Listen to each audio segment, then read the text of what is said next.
Alright guys, we're quite a Formula 1 news. Change of plan at Ferrari. Before this season even started, there were major conversations about who Lewis Hamilton's race engineer was going to be last season after his relationship with Ricardo certainly did not bear fruit last year. That was changed at the start of this season and was set to be changed again for the Miami Grand Prix. It now appears that that story has changed. Very much into your thoughts in the comments. Hit the like button if you enjoy. Subscribe if you are new as always. Let's start here because no F1 in April, but there are F1 drivers driving in other things. Today, Lance Stroll is at the GT World Challenge Europe. Very competitive championship, actually, driving at Paul Ricard. He was in qualifying this morning. You know, I'm not going to judge Stroll's performance until I see him in the race in a couple of hours' time, whatever it is. The race has started, but Stroll's not in the car quite yet. He didn't qualify especially well. He actually kind of got cooked by an F2 driver who's his own teammate. But look, it is what it is. We'll see. He did post the slowest lap time of all of the three guys when they did the various qualifying sessions. But yeah, so he is driving at Paul Ricard. As I say, it is a pretty competitive championship. But in the end, it was a P15 overall qualifying position. It was P12 in his category in Q2 qualifying. And then his teammate, okay, Q3, different conditions slightly, whatever. But Boyer went significantly faster. Just something to think about anyway as we go into the rest of the weekend. Speaking, however, of Aston Martin, you guys might have seen this video floating around. I have done now for the last day or so and wondered what exactly is going on here. Now, this car, I mean, at first glance, it looks like a Batmobile, to be honest. It also kind of looks like an RB17, right? That Newey invention, and that he did as he was departing Red Bull, and of course is now at Aston Martin. But it's got this incredibly, distinct shark fin that the RB17 most certainly doesn't have. And of course, it's closed wheels, so aerodynamically this will be sensational. That is clear. As I say, it's not massively dissimilar in some ways to the RB17. So what's going on here, right? Because is this a Newey design? Does he not have bigger problems to solve, right? But this apparently is a picture of a new Aston Martin design that has been commissioned by Ken Griffin. I think Ken Griffin, top man at Citadel, unless I'm mistaken. So he apparently wants this car, and well, it's basically a quest to build the world's fastest possible race car, because look, as we know, F1 could be quicker if the regulations were more free in some respects. Now look, whether this car can actually be 10 seconds quicker than current F1, like 10 seconds quicker than the Mercedes W17 or 10 seconds quicker than the Aston, because that's a different challenge, right? The AMR 26, maybe you could go a fair few seconds quicker than that with a better power unit and all the other problems they're dealing with. But yeah, I don't understand how they're going to go 10 seconds faster than F1. Obviously, it also depends where. Are we talking hypothetical Nürburgring times, or like what are we talking about there, right? We're not talking about Austria, I think that's for sure. So yeah, intrigued your thoughts in the comments below anyway, but certainly something interesting going on at Aston Martin right now, as they have plenty to deal with. So do the regulators. We know that there will be changes to the rules. There is a real feeling that the next time we go racing in Miami in a few weeks' time, there will be different regulations in play. There's a lot that's going to happen, I think, even over these next couple of weeks when it comes to determining what the rules are going to be.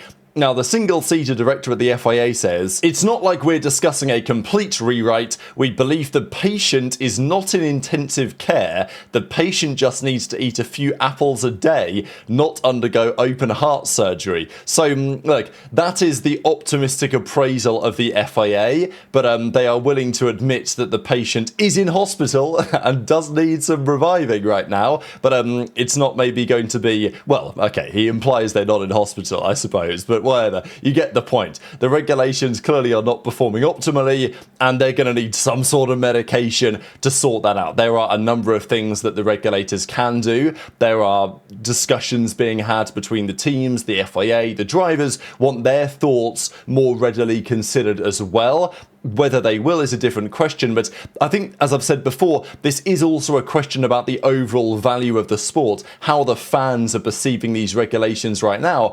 Certainly qualifying is miserable for everyone. Whatever you think about the racing, and there are some, differing opinions on the racing, and I can understand that, but nobody likes qualifying in 2026. And that does have an impact, right? Because if qualifying viewership goes down, the overall numbers for the sport will go down. That's not good for the valuation of the sport. That's not good for the valuation of the teams. So even when we're not considering just pure factors of, well, which manufacturers are going to be interested if we go away from electrification, what does it mean for the teams that are currently dominant, such as Mercedes? Are they not going to be very happy with the changes? As I've said before, though, actually Mercedes might be quite happy with the proposals, because we know that their real advantage doesn't come from the battery, it comes from their internal combustion engine. And if you reduce the power of the battery, that's only going to make Mercedes better, certainly in the short term. So that's a conversation that was had in London 2 days ago. It's a conversation which will continue on the 20th of April. Decisions at that point we think will be made, and they will be medicating the regulations rather than taking them to intensive care. But what are you going to do? You can't change the power units this year anyway, really. There are some things, however, you can restrict. Now, Helmut Marko has managed to get himself back in the news, so congratulations. And he said a few interesting things, of course, no longer with Red Bull, but all of the pictures are going to be with him in Red Bull attire. He's been named an ambassador at the Red Bull Ring, which I thought was quite nice given how integral he has been alongside Dietrich Mateschitz for a long time. And then, of course, in the driver program at Red Bull, which still has many features on the grid to this day. But he also gave some comments on the Jean-Pierre Lambiase departure. He's on his way to McLaren, as we know. That was the key talking point of the last couple of days. Jos Verstappen said that the Verstappens knew this was happening. And Marko says those two, as in Lambiase and Max, were like an old married couple. They had their discussions and disputes, but this is a significant loss. Of course, another one as far as Red Bull are concerned. Basically, everyone now is gone. He also gave some comments on the car, because we know that the main problem at Red Bull, in many respects, is the car. Now, of course, losing a ton of people over the last few years has contributed to that. We've mentioned the big names over the last few days. Of course, Newey, Marko, Horner, Wheatley being some of the big ones, but even Rob Marshall, now GP, Will Courtenay, among many others, departing the team, have left them in this predicament, let's say, to the very least. And Max Verstappen could be another one. Of course, Marko long gone. There was also, in addition to those names I mentioned, the consideration of chief mechanics and some of the top guys on the pit crew. We know that this season, even last season, Red Bull's pit crew, not as good as they seemed to be when Jonathan Wheatley was around. And it can't just be because Wheatley left, right? There's got to be more to it than that. And we do understand that lots of the top guys over there, Verstappen's chief mechanics gone, some of his other top guys have gone as well, getting better offers, more money, new opportunities. Christian Horner's gone, it changes, it shakes everything up, and it's like, maybe now is the time to take the leap to a new opportunity, right? When you've got a core team that keeps winning, and Red Bull with Verstappen dominated all those 22, 23, 24 championships, it's very easy to stay, even if there are reasons why you might want to leave. But as soon as that changes, all of a sudden all those factors come to a head at once and people are out the door. So of course, losing all those people has affected their performance, it's affected their ability to create a great car as well, as we are now seeing loud and clear. Obviously, if the car was better, that would help everyone, morale, it would help Max be maybe confident that staying around at Red Bull is a good idea, because I think that Max, yes, he could leave and go to another team. Possible, for sure.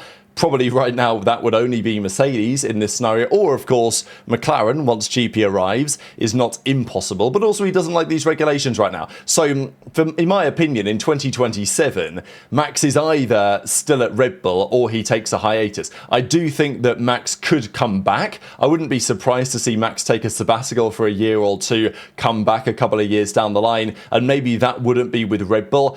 But I'm not sure I see Max moving directly from Red Bull to another team right now, or like going into next season. So I think a lot of it does come down to, can Red Bull give him something that he can feel confident in, especially if the regulators are moving these regulations in the right direction, which we think that they might, although it's not going to be a cure, it's going to be a plaster or a bandage, right? As to use the, let's say, medical analogy that we saw earlier. So Marko said says over the course of the European season, which of course is getting underway shortly, after Miami, we pretty much start the European stint. Now, the European stint lasts for some time. I think the final European race is Madrid in the middle of September, right? So the European calendar, there's plenty of races. Of course, they were many races where Kimi Antonelli notably struggled last season. We'll see if that's a different story this time around. He will need it to be for his championship ambitions. But Marko says it can be assumed. So, what does he know, right? I'm sure he still talks to some people at Red Bull, so he will know more than we do from the outside looking in. But he says Red Bull competing at the front can be assumed over the course of the European season. So, look, he's hoping, expecting, I don't know. There was even a feeling, though, the other day that, yes, they have a weight problem, their car is too heavy, but they won't even be able to fully resolve that until 2027. So the idea of Red Bull getting right up there, look, they've clearly got the power unit for it, to their credit, but they've got a long way to go on the chassis, right? Their car is considered to be 9/10 off in quali trim, and in the race that gets even worse. So, and I think a lot of that has to do with the balance of the car. Like, the Red Bull is so unbalanced that they use so much energy unnecessarily because the car is so twitchy and so on edge, and the drivers aren't confident they know what it's going to do, and the battery management, certainly over a race stint, really hates if it doesn't know very consistently how the car and the driver behind the wheel, the monkey of the car basically, that's driving around this big battery, is going to perform, right? So the Red Bull has many issues. Marko's confident they can turn it around. Again, you guys might remember that quote, middle of 2023, even maybe it was early 2023, when Mika Hakkinen said, McLaren are the team to watch, they'll be right there by the end of the year. And we thought, what are you talking about, right? Like, as he got insane. But no, turns out indeed McLaren did have something serious cooking, and it was only a year and a half later they won the Constructors' Championship. So Mika Hakkinen knew something at that time that we don't. Whether Marko knows something that we don't as well, I don't know. Recent evidence doesn't point towards Red Bull making this massive comeback, especially if Max isn't happy and morale is down. Morale, however, is up right now at Ferrari, and certainly on the Lewis Hamilton side of the garage. He's having a much better start to the season than last year. Yeah, Suzuka was troubled for sure, but it was still respectable, and China was excellent, as we know, and even Melbourne, the season opener, Hamilton drove very well, and clearly he likes the chassis that Ferrari have put together. He's not the biggest fan of the regulations. He has made that clear over the last couple of weekends. He will be rooting for some changes, certainly to qualifying, but it does feel like Hamilton's much happier with this generation, moving away from the ground effect era. And of course, Ferrari in general have done a pretty great job with reliability, with aero, but not with the pure power of the engine, which is what is holding them back right now. But one of the key conversations last year, which definitely was to an extent affecting on-track performance, was Hamilton's relationship with his race engineer Riccardo Adami. It wasn't great. We heard so many radio comms that were questionable. Hamilton would be getting frustrated. He'd be asking for things and not getting the right answers. And it just felt like whatever they said to the media about, oh no, we're still learning each other, whatever, like, it wasn't going to last, and it had to come to a close. So Adami has been demoted to, I don't know, like coffee boy or something. I think he's working with their academy program now.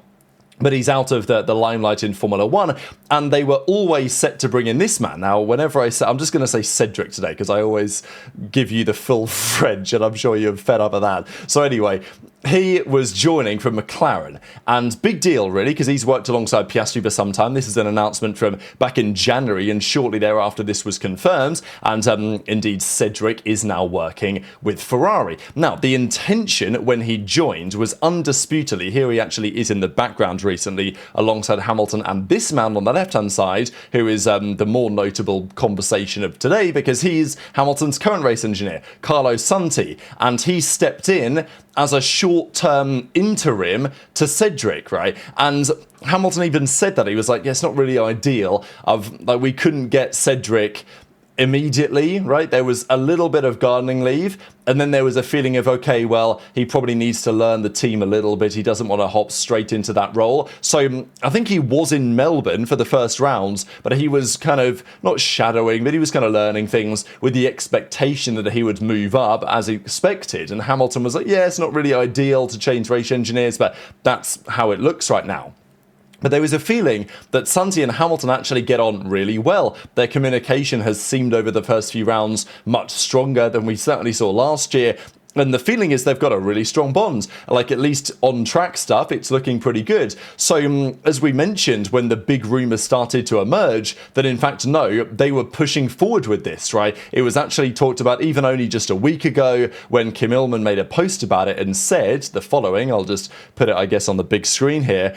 That, yeah, it looks like he will have a new race engineer in Miami. Ferrari have not yet confirmed this, but I had the wind of change in Australia. I chatted with him about it in Australia, and I spoke with him, and someone else asked me, what were you talking to him about? And Kim said his step up to working with Lewis, and he was told, look, keep that under the radar. You can't say anything about that for now.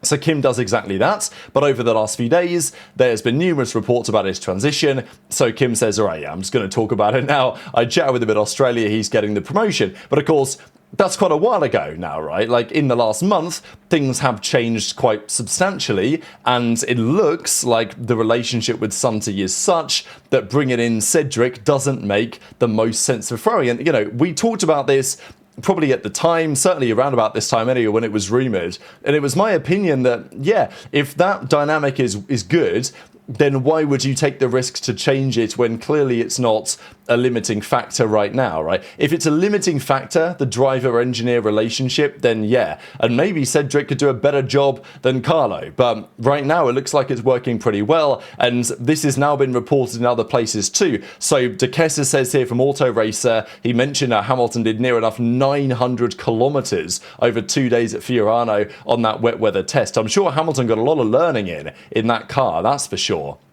But he will not be changing track engineers for Miami. So that was the plan, right? It's very clear, I think, that was the plan. But Ferrari have changed their mind on this. Planet F1 are reporting on it as well and saying, yeah, Carlo Santi is going to stay as his race engineer when the season resumes. This makes sense. Of course, they've spent a lot of money on the Cedric boy, bringing him over from McLaren, buying him out of his contract, cutting the gardening leave down, and I'm sure he'll still have a valuable role on the Hamilton side of the garage, but it's not going to be what was initially envisaged because the interim manager has done a better job than a full-time man, certainly last year's full-time man. So very much intrigued to your thoughts on all of this stuff in the comment section below. Hit the like button if you enjoyed, subscribe if you're new, take care, and I'll see you next time.